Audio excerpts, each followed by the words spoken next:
आम्ही त्या दिवशी भजनाला गेलो, मंदिरात आम्ही भजनाला गेलो आणि गावातले भजनी आम्हाला लेख खवळला. मी म्हणलं काय म्हणला? ते म्हणला खेळ टाव खाली, आणि मला त्याने सांगितलं मला टाळ खाली ठेवायला, पण मंदिराच्या बाहेर आलं किती प्रतिज्ञा केली म्हणला मरेपर्यंत मंदिराचं तोंड बघणार नाही.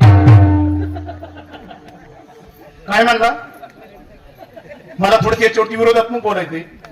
मंदिरात भजनाला गेला आणि एकदाच तू भजन तुला खावाळून प्रतिज्ञा केली मंदिराचं तोंड बघणार नाही, दिवस उगवल्यापासून दिवस मावळेपर्यंत बायको तुला किती असा कधी करायची बाहेर म्हणलाय का परत घराचं तोंड बघणार? एक काय माहिती की लोकांना कुठं दंब धरावा आणि कुठं दंब न धरावा हेच कळत नाही बरं का. दंब पारमार्थात नका धरू, दंब परमार्थात नका धरू. ज्याने दंबाने परमार्थ केलं त्याच्या परमार्थाला झिरो किंमत आहे बरं का. म्हणून इथे निळोबराय म्हणतात भगवंताच्या भजनाला भगवंताच्या कीर्तनाला किंमत आहे, पण महाराज म्हणतात की ते भगवंताचं कीर्तन दंबरहित असावा. ज्याने दंबरहित केलं आमचे निळोबराय म्हणतात काळ सार्थक केला. काय त्याला सार्थक करायचंय त्यांनी दंबरहित भगवान परमात्म्याचं भजन करावा. एक भागवतामध्ये गोड चिंतन आलं बरं का. काय झालं? भगवान श्रीकृष्णाचं लग्न जांबवंती बरोबर. आता जांबवंतीवर लग्न म्हणल्यानंतर सगळे तिथं ती हसवलत ना सगळी. देवाने विचार केला लग्नात एक बोर काम चालले जरा लग्नात उत्साह भरला पाहिजे. क्षमा मागून बोलतो आता सुद्धा लोकांनी लग्नामध्ये उत्साह भरण्याकरता लग्नात काय करते ते सांगता येत नाही बरं का. लग्नामध्ये धार्मिक कार्यक्रम असावा, भजनाचा कार्यक्रम असावा, सुरेल बैठक ठेवावी. काय काय लोक लग्नामध्ये लग्नातल्या लोकांना उत्साह आणण्याकरता लग्नामध्ये शोकांतिका फार मोठी काही लोक लग्नामध्ये उत्साह भरण्याकरता लग्नामध्ये ऑर्केस्ट्रा ठेवतात. लग्नामध्ये काय ठेवतात? थोडस बारकाईने चिंतन करावं. तुम्ही ऑर्केस्ट्रा ठेवला हो, तुम्ही ऑर्केस्ट्रा ठेवला, पण ज्या दोघांचं जोडप्याचं लग्न लागले लग्नापासून जर का त्यांच्यावरती ऑर्केस्ट्राचा जर का परिणाम झाला तर ती बिघडते याच्यात नवल नाही. त्यांच्या पोटी जन्म घेणारी संत ते सुद्धा बिघडल्याशिवाय राहणार नाही. लग्नामध्ये चांगल्या प्रकारचे कार्यक्रम असावा. आता ही तर शोकांतिक आहे, आणखी एक शोकांतिक आहे लग्नामध्ये मंगलाष्टक. हा काय ती उभा राहतात मंगलाष्टक म्हणायला लागलं तर काय म्हणतात काय नाही ते. मी क्षमा मागून बोलतो बरं का. मला बऱ्याच ठिकाणी म्हणतात की महाराज तुम्ही आशीर्वाद द्यायला या आणि मंगलाष्टक म्हणाल्या. मी हात जोडून सांगतो आशीर्वादाने जर का तुमचं कल्याण होणार असतं, तुमचं जर का आमच्या आशीर्वादाने जर का कल्याण होणार आहे आम्ही कशाला गावगाव हिंडत बसलो असतो. म्हणून मी कुणाला आशीर्वादही देण्याकरता जात नाही, कुणाच्या लग्नामध्ये मंगलाष्टक सुद्धा म्हणत. कधी कधी आम्ही ऐकतो मंगलाष्टक म्हणणारे सुद्धा लोक लग्नामध्ये काय मंगलाष्टक म्हणतात ते सांगता येत. विधिवत आणि योग्य फक्त ब्राह्मणाच्या मुखातून निघालेले मंगलाष्टक फक्त लग्नात असावा. नक्की ते विधिवत लग्न झालं असं समजावा. पण लग्नामध्ये जर का ज्यांना विधीचं खऱ्या अर्थाने श्लोकाचं ज्ञान नाही अशी माणसं जर का लग्नात उभा राहिली आणि मंगलाष्टक म्हणायला लागली, नक्कीच मला वाटतं ती विधिवत लग्न लागलं नाही. म्हणून लग्नामध्ये सांस्कृतिक कार्यक्रम असावा आणि विधिवत लग्न होण्याकरता योग्य मंगलाष्टक मिळवा. भगवान श्रीकृष्ण परमात्म्याचं लग्न. देवाने विचार काय करावा? नारदाला बोलव, नारदा जरा माझ्या लग्नामध्ये थोडंसं भजन कर ना. नारद म्हणले का? हे तर हसवले जराशी जरा बोर झाले त्यांना आनंद मिळण्याकरता.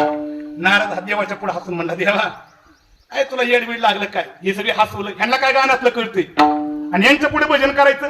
देवा त्यांना नाही कळत पण तुला तरी अक्कल पाहिजे होती ना. नारद देवाला म्हणतोय तुला तरी कळा पाहिजे ना, मला यांच्या पुढे गाणं करायला सांगतोय. देवाने विचार केला नारदाला जरा भजनाचा अभिमान झालेला आहे, दंभ झालेला आहे. देवाने सांगितलं नारदा तू नको भजन करू, पण कमीत कमी भजना करता तुझा येणं तरी दिसेल का नाही. देवा धरी ये ना आणि कुणाकडून भजन करून घेते त्याच्याकडून करून घे. देवाने विना घेतला आणि जांबवंता पशी दिला. जांबवंत एका दगडावरती भजन करण्याकरता बसले, विना खाली ठेवला आणि भजन गाण्याकरता सुरुवात केलं. काय भजनाची ताकद! भजनाची फार मोठी ताकद असते. ज्यांनी ज्यांनी भजन केले ना भजनाची फार मोठी ताकद आहे बरं का. वाळवंटामध्ये आमच्या नामदेवराने सुद्धा कीर्तन करावा. नामदेव कीर्तन करे पुढे देव देव नाचतोय, पण का नाचतोय ही नामदेवरायांच्या भजनाची नामदेवरायांची कीर्तनाची ताकद आहे बरं का. आणि एवढंच नाही, आमच्या एक असंही म्हटलेले का नामदेवरायांच्या भजनामध्ये ताकद होती नवल नाही का. नामदेवरायांच्या भजनामध्ये आमच्या जनाबाईंनी पुढे यावा आणि आळंदीकरांना म्हणावा. काय म्हणावा? नामदेव कीर्तन करे पुढे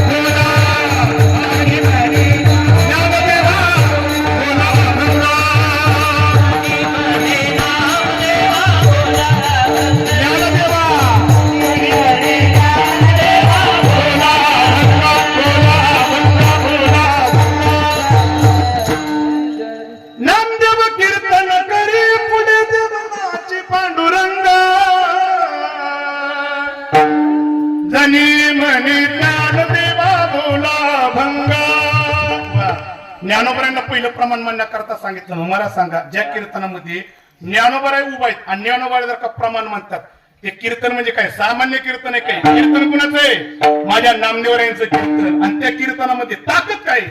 देव पुढे उभा राहतोय. देवाने नाचावा, नाचता नाचता देवाचा गळा देवाने किती नाचावा? पितांबर.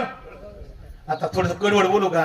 नामदेवरांच्या कीर्तनात देव पितांबर फिटूस तर नाचत होता. आमच्या कीर्तनात देव उभा सुद्धा राहत नाही. एक कडवट वाक्य माझं घेऊन जा. पूर्वीच्या कीर्तनात आणि आता कीर्तनामध्ये एवढा फरक आहे. पूर्वीच्या कीर्तनात रामकृष्ण हरी म्हणलं की देव कीर्तनात प्रगट व्हायचा. आमचं जे विठ्ठल झालं तरी देव कीर्तनात येत नाही. येते कारण घेऊन जा. थोडस आमच्या करताय थोडस कडवट वाटलं तरी चालेल. ऐका ऐका. पूर्वीच्या कीर्तनात रामकृष्ण हरी म्हणलं की देव प्रगट होते आणि पितांबर फिटूस तर देव नाचायचा. आमच्या कीर्तनात जे विठ्ठल झालं तरी देव येतच नाही. याचं कारण पूर्वीचे कीर्तनकार कीर्तन करायचे देवा करता. आहा शब्द ऐका. पूर्वीचे कीर्तनकार कीर्तन करायचे देवा करता मग देव प्रगट व्हायचा.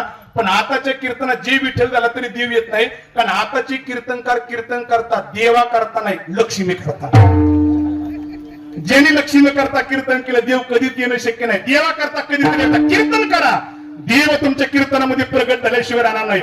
आमच्या तुकोबऱ्यांकडे कीर्तन करता काहीच नाही, पण देव प्रगट व्हायचा. महाराजांची वाणी ऐकायची. असे म्हटले, तुकोबाची अभंगवाणी देवाजीची पडता काने, तुकोबाची अमृतवाणी देवाजीची पडता काने, दगडाच्या टाळामधून गायले अभंग, दगडाच्या टाळामधून गायले अभंग, गायले गायले अभंग गायले. तुकोबऱ्यांच्या कीर्तनाची ताकद होती हो. बरीच लोक म्हणतात महाराज एकादशीला भजन करायचं होतं, टाळकरीच नाही गावतो. एक म्हणला टाळकरी गावला हो, पण पीटी मास्तर मिळला नाही. एक जण म्हणला पीटी मास्तर मिळाला हो, पण पक्कोजात कुठतरी पडला. पडला म्हणजे गाडीहून घसरून पक्कोजात कुठतरी पडलाय म्हणजे. पक्कोजा मिळावं पण मला सगळे म्हणजे बाय सिस्टमच मिळे नाही. तुकोबराय म्हणतात ज्याला भजन करायचे त्याला काय लागत नाही. तुकोबाची अभंगवाणी देवाजीची पडता काने. तुकोबऱ्यांच्या अभंगवाणी बाहेर पडली आणि देवाजीच्या कानावरती पडले तर देव प्रगट व्हायचे. पण भजनाकरता माझ्या तुकोबऱ्यांकडे काहीच नाही. तुकोबऱ्यांकडे काहीच नाही. महाराजांकडे टाळ नाही, पण दगडाचा टाळ करावा. दगडाच्या टाळामधून गायले अभंग, गायले अभंग. तुकोबऱ्यांनी दगडाचं टाळ करून भजन करावा. देव प्रगट होत म्हणून भजन प्रेमाने करा, प्रगट होतोय.